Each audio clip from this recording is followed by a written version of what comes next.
ఏలూరు జిల్లా ద్వారకా తిరుమలలో సంక్రాంతి సందర్భంగా మహిళల ముగ్గుల పోటీలు సందడిగా జరిగాయి.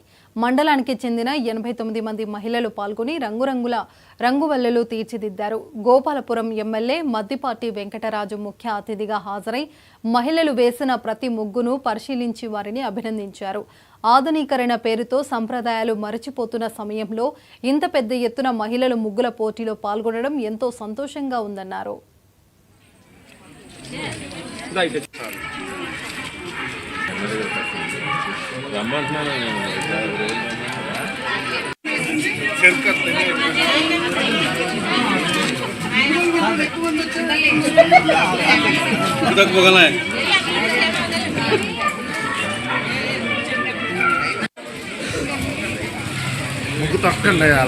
ముందు 6 నెలల్లో నటించి నిజ స్వరూపాన్ని బయటపెడదాం. ఇంకా మహిళల్ని మనం బలంగా ముందుకు తీసుకెళ్ళడానికి, అండగా నిలబడడానికి ఈ గోపాలపురం నియోజకవర్గంలో మనం ఇంకేం చేయొచ్చు అనేది ఒక్కొక్కటి అంచెల వారిగా, దశల వారిగా మనం ముందుకెళ్ళాలి.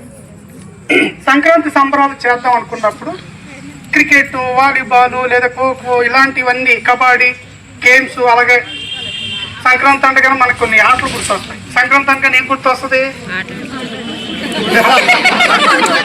హరిదాసు గుర్తు రావట్లేదు, ముగ్గులు పోటీ గుర్తు రావట్లేదు. అయితే ఇవే కాకుండా మహిళలను కూడా అందులో మమేకం చేయాలనుకున్నప్పుడు మాకు వచ్చిన అవకాశం ఏంటంటే ముగ్గులు పోటీ ద్వారా మహిళల్ని ఈ యొక్క సంక్రాంతి సంబరాల్లో వాళ్ళు కూడా భాగస్వాములు చేద్దాం అనే ఆలోచనతో తీసుకోవడం జరిగింది. వచ్చే సంవత్సరం దీనికి ఇంకా గొప్పగా చేద్దాం. ముందుగానే ప్లాన్డ్గా ఇదే కాంపిటీషన్ గ్రామాల్లో పెట్టి, ఆ గ్రామాల్లోంచి సెలెక్ట్ చేసి మండలం పెట్టి, ఇక్కడి నుంచి సెలెక్ట్ చేసి పనులు పంపి. ఇక్కడ 79 మంది అమ్మ 89 టీంలు వచ్చినాయి.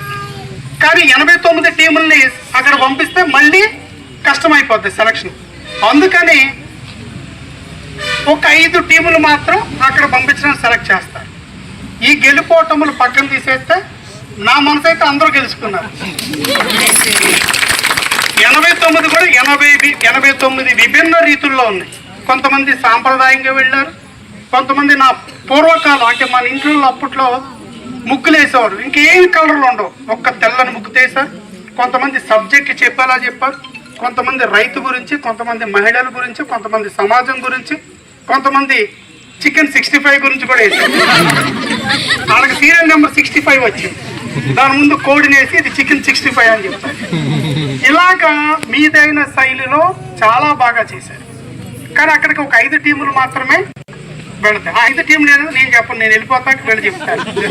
ముందు 6 నెలల్లో నటించి నిజ స్వరూపాన్ని బయటపెడదాం. ఇంకా మహిళల్ని మనం బలంగా ముందుకు తీసుకెళ్ళడానికి, అండగా నిలబడడానికి ఈ గోపాలపురం నియోజకవర్గంలో మనం ఇంకేం చేయొచ్చు అనేది ఒక్కొక్కటి అంచెల వారిగా, దశల వారిగా మనం ముందుకెళ్ళాలి. సంక్రాంతి సంబరాలు చేద్దాం అనుకున్నాం.